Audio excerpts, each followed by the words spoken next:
आला हज़रत फरमाते हैं जब नई दुल्हन घर में आए तो उसके पैरों का धुवन जो है वो अगर घर के चारों कोनों में डालो तो बरकत आए। वो आ रही है अपना रिस्क लेकर के आ रही है, अपना रिस्क लेकर के आ रही है।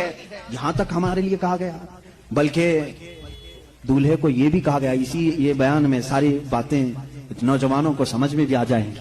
निकाह की पहली रात उसे कहा गया कि तू अपने घर लाया है दुल्हन को, तो सबसे पहले उसके ही दुपट्टे को तू मुसल्ला बना और उस पर सजदा कर। ये हुक्म है। औरत की इज्जत ना होती तो हम मुसल्ला बनाते उसके दुपट्टे को।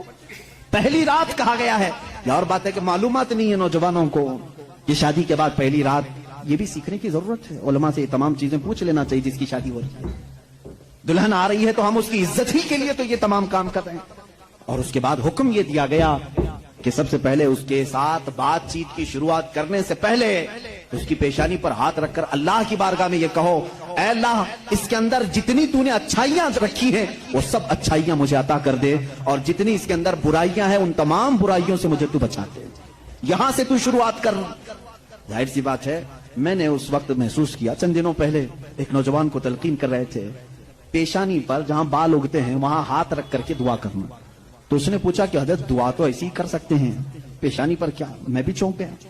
इसको मैं बताऊं, मेरे एक उस्ताद से मैंने पूछा क्या ऐसा है कि अपनी दुल्हन की पेशानी पर हाथ रख करके इस तरह दुआ करना चाहिए? उन्होंने कहा हाँ है।